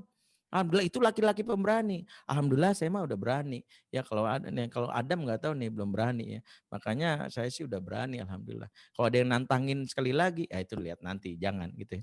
Itu nyari masalah itu ya. Cukup sekali aja. Berani itu sekali. Kalau sering kali itu namanya nekat ya, sekali aja. Wallahu a'lam bishawab. Terakhir nih Ustadz pertanyaannya ya. Ya. Gimana nih Ustadz kalau misalnya ada yang ngajak ta'aruf, kita misalnya diajak ta'aruf atau berkenalan, cuman cara menolak halusnya tuh gimana sih Ustadz biar nggak kelihatan, tidak menyakitkan hati kali ya. Ya, Terus terus satu lagi Ustadz, terus kalian doa agar kita tetap istiqomah dalam kesendirian ini sebelum menemukan jodohnya Ustadz. Baik. Kiat-kiatnya. Terima Masya kasih Ustadz. Allah, baik. Yang pertama, nolak dengan kalimat yang cukup mengatakan aku belum siap. Nggak boleh pakai kalimat yang sering dipakai para ahwat itu. Kamu terlalu baik untukku. Entah didatengin joker baru nyesek gitu. Begitu datang orang cowok nabok, pak, lu jahat banget karena dulu kau menolak orang baik. Aku datang sebagai orang kau harapkan. Jangan, nih ahwat-ahwat nyesek gitu. Jadi jangan pernah mengatakan kamu terlalu baik untukku. Banyak laki-laki jadi jahat jangan karena ditolak karena bahasa ini. Makanya jangan cukup bilang maaf ya aku nggak siap. Selesai. Ya itu aja. Nggak usah pakai bahasa yang lain. Ntar gue bilang kita jadi teman aja. Ntar dia balas juga. Gue udah kebanyakan temen yang nggak ada istri gitu ya. Makanya nggak usah bilang kita temenan aja. Bilang aja aku nggak siap. Itu nggak usah bilang gue kita temenan aja. Ntar dia bilang gue udah kebanyakan temen. gitu ya, yang nggak ada bini, temen mah udah bejibun, follower gua aja udah sekian, tapi satu kagak ada yang jadi bini. Nah, satu, jadi yang pertama kita nolak baik-baik. Yang kedua, kalau kita merasa nggak nyaman dengan dia, suruh dia wali kita hubungi ya. Wali kita nih hubungi wali, tapi pastikan walinya, ntar dia hubungi wali kelas, mentang-mentang anak SMA ya, hubungi wali kita, namanya Pak Ahmad nih, nama bapak saya, hubungi, nanti biar bapak kita aja nolak. Ya bapak kita ya bilang nolak. Jadi kalau kita nggak nyaman bilang, maaf anak muda, saya sudah jodohkan anak saya dengan Datuk Maringgi. Ya sudah ya mau terima aja. Mau gimana ceritanya, terima bahwa laki-laki memang seperti itu. Yang kedua, bagaimana kiatnya kita istiqomah dalam kesendirian. Kesendirian jangan istiqomah. Kesendirian kok istiqomah. Ntar nggak dapet aja. Istiqomah itu jangan sendirian. Istiqomah itu dalam kebaikan. Sendiri itu nyesek. Ya elah. Ya orang lain bersandar di bahu pasangan. Lah situ di bahu jalan. Tangkep dedela aja. Jangan. Ya jangan istiqomah dengan sendirian ya. Jadi tetap ya ATM aja udah bersama. Ini masih mandiri aja. Jangan. Ya kita harusnya mengatakan bahwa kita istiqomah dalam kebaikan walaupun sendiri. Bagaimana caranya? Satu, doanya dalam surat Al-Imran ayat 8. Rabbana Allah berfirman mengajarkan doa ini ya, mengatakan tuh saya lupa tuh saking semangatnya. Saya nanti baca deh soal 8 ya. Gimana bunyinya Al-Imran 8? Ya Rabbana ya tapi ada doanya yang dalam hadis. Iya, Allahumma ya oke Ustaz. muqallibal qulub tsabbit qulubana ala dinik. Allahumma ya musarrifal qulub sarrif qulubana ala taatik. Ya, itu mengatakan di bawah kita pinta ya ya Rob ya membolak-balikan hati, istiqomahkanlah aku dalam ini, tetapkan hati ini kepadamu ya. Penting kita lakukan nih. Berikutnya Al-Imran ayat 8 itu ya. Robbana la tuzigh qulubana. Tadi saya lupa. Robbana la tuzigh qulubana ba'da idh hadaitana wa hab lana min ladunka rahmatan innaka antal wahhab. Baca tuh ya ayatnya. Yang kedua, kalau kita dalam ini kebaikan, berkumpullah bersama orang-orang soleh. Salah satunya ikut kajian-kajian kayak gini. Karena keimanan itu nular, jaminan deh. Iman itu nular. Maksudnya seperti yang Rasul katakan al-arwahu junudu mujanadah. Jiwa-jiwa manusia itu seperti tentara baris berbaris. Pernah paskibra enggak? Kalau paskibra itu lagi jalan siap gerak. Maju jalan, truk. Kita kaki kiri sendiri, yang lain kaki kanan. Apa yang kita rasakan? Apa yang kira-kira terjadi? Kita ngerasa nggak nyaman, kita ganti langsung pergerakan kaki kita. Itulah efek dari namanya berteman orang soleh. Makanya kalau berteman orang soleh, kita walaupun malas baca Quran, lain baca Quran, kita minimal baca. Ya, tapi kalau berteman orang yang buruk, kecipratan. Makanya berteman orang soleh, walaupun malas, kita ngikut ya dalam hal ini. Gak mau, karena kita ngeliat, orang lain dalam ini pada baca. Kan gak mungkin, minimal kalau dalam bersama orang soleh, minimal tercegah di kita dari kemaksiatan yang ada pikiran kita. Nggak mungkin ya, maaf nih, tiba-tiba lagi acara kajian ini, ustadznya belum datang, tiba-tiba muncul ide, gimana sebelum ustadz datang kita nonton bokep dulu, kan nggak mungkin ada niat kayak gitu. Ya gue taruhan, pasang, ustadznya datang jam berapa, pasang, nggak mungkin. Minimal otak kita tuh mikir ya. Tapi kalau ngumpul sama orang-orang yang ngaco, walaupun kita awalnya baik, ujung-ujungnya ikut ngaconya juga. Makanya jangan salah temen. Ya jangan salah teman. Ingat kemaksiatan terjadi bukan hanya karena ada niat pelakunya, tapi karena adanya juga kesempatan. Waspadalah. Bertemanlah dengan orang soleh. Ya, wallahu a'lam bishawab. Masya Allah, terima kasih Ustadz untuk jawaban dari pertanyaan-pertanyaannya. Mohon maaf juga untuk teman takwa yang pertanyaannya belum sempat dijawab karena pertanyaannya banyak banget nih Ustadz, Masya Allah. Mungkin di lain waktu nanti karena waktunya sekarang kurang memungkinkan. Selanjutnya dilanjutkan oleh moderator ya. Ya baik, alhamdulillah dengan berakhirnya sesi tanya jawab ini maka kita masuk ke sesi penutup Ustadz.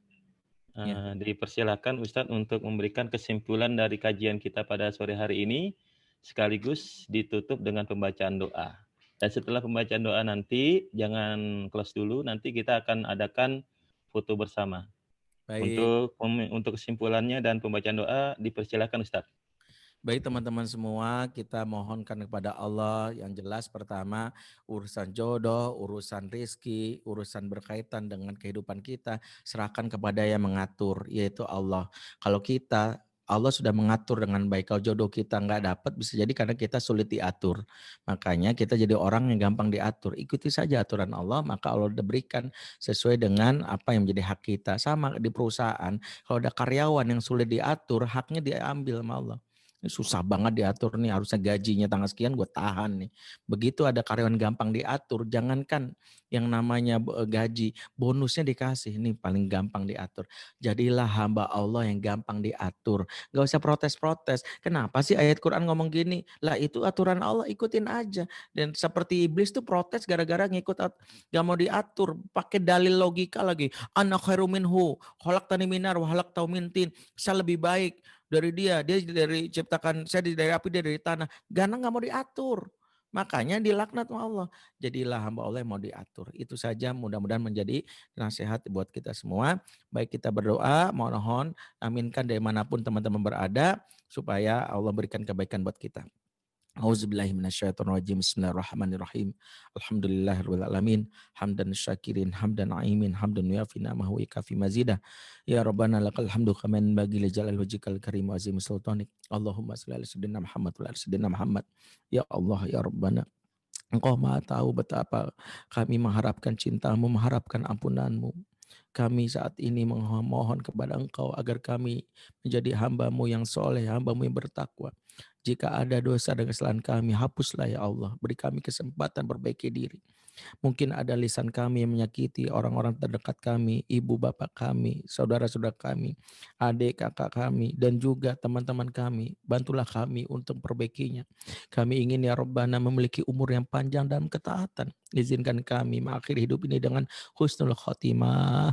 Izinkan kami mati membawa bekal iman dan kalimat tauhid la ilaha illallah. Kami mengharapkan mati membawa kalimat itu dan hidup menegakkan kalimat tauhid ya Allah. Ya Rabbana, kami berlindung kepada-Mu dari kematian yang hina. Jangan kau biarkan kami mati dalam keadaan maksiat. Jangan kau biarkan kami mati dalam keadaan durhaka kepada orang tua. Jangan kau biarkan kami mati ya Rabbana dalam keadaan mengkhianati pertemanan. Jangan kau biarkan kami mati dalam keadaan meninggalkan luka di sebagian orang sekitar kami. Izinkan kami untuk terus memperbaiki diri kami. Dekatkan kami kepada orang-orang soleh.